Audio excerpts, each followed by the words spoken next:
Okay, so I am here waiting for Joe with JW Electric. He's gonna be meeting us at the house any second now, and we're gonna walk through the current electrical system, the different upgrades that we're going to do, and then also give us some really good insight on what is knob and tube wiring and why is it that it's important to update. So I haven't really shown you guys the deck and all its amazingness, but it's amazing. So we're gonna take a look right now.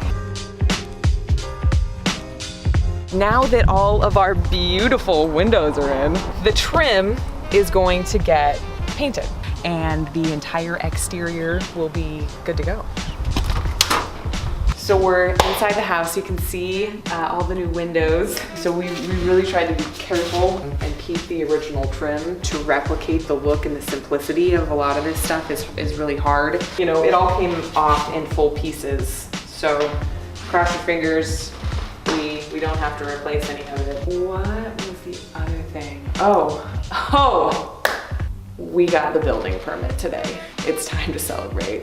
We had 5 revisions and we waited weeks. And so myself, the contractors, were so excited to be moving forward. We can't fully start the electrical replacement before we have that done, and we can't do the floors before we have that done. So everything is kind of contingent upon this beam installation. Everything will really start to roll. So here with Joe with JW Electric, and we're gonna kind of walk through the current electrical system of the house. So what knob and tube is lacking is that ground wire. Right, yeah, it's only a 2-wire system. There's just a hot and a neutral. There's not a pathway to ground. If you don't have the GFIs in place, you have to have a 2-wire outlet.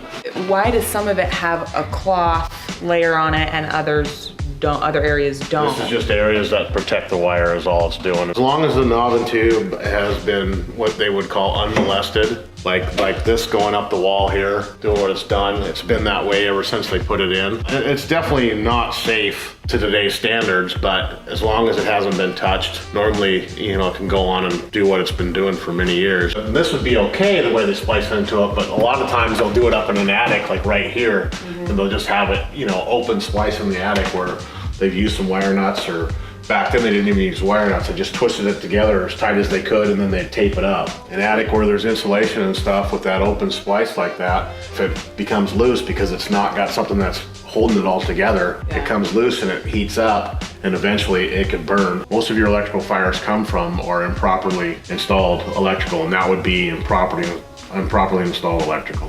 Which is why oftentimes when you buy a house, your insurance provider is going to ask you what percentage of the house has knob and tube wiring. When we pulled everything down, so much of the insulation that came down was singed. I mean, had we not stripped down this entire bathroom and this entire kitchen down to the studs, we wouldn't have known any of that. And sure, we would have had a beautiful bathroom and a beautiful kitchen, but we don't know what's behind the walls. That's one of the pitfalls of buying the older houses here in Tacoma. Yeah. You know, of course, architecturally, they're beautiful, but a lot of them have been untouched as far as the electrical goes, you know. They've just kind of put lipstick on the pig, so to speak, made them look nice, but then you still got that wiring in the walls that's 70, 60, 70 years old. When I met Joe, I said, we're taking out 100%, replacing 100% of the electrical.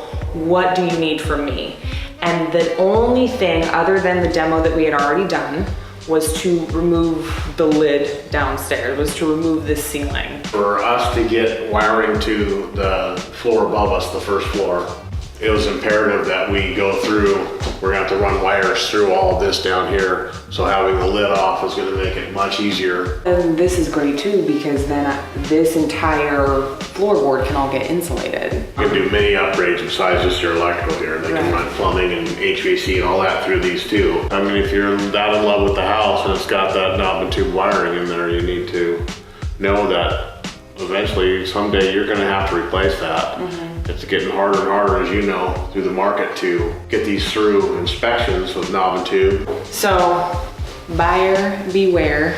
I'm not saying that Craftsman houses are bad and we love them all. It's not saying necessarily that knob and tube wiring is bad, but nothing lasts forever. And when you're buying a home that's 100 years old, you may want to just really think about these things and what the long-term investment is going to be. This is an awesome stove. No. Can we talk about this stove for a second? This is back when they built stuff that lasted for ever. No kidding. This kitchen was installed with the original structure of the house in 1951. One of the first Yeah. mother-in-laws. They didn't do that back then, you know? No. Real wood. Yeah, real wood. Probably did everything right on site here. I really wanted to keep this room unfinished, at least for the first couple of years, because it's an unfinished basement. And the reality is, it's a house that was built in 1951, and I haven't seen it in a very, wet, rainy season. So I want to see if I'm getting water in the basement and if there's anything else additional I need to do to divert the water away. These doors. Oh, I think I got a little sneak peek of the color. So it's gonna be a new front door, right, on the very front of the house, and then the new side door that goes to the apartment. I've never seen them like this. I mean, this must be the framing and everything that they come with. You think that like ordering a door would be easy, and then they're like, we have 5,621 selections of doors. Which one would you like? So I rely pretty heavily on my contractors. I told my contractor, act like it's your house. Then he narrowed it down, and then I made the final selections, which was good, easy peasy.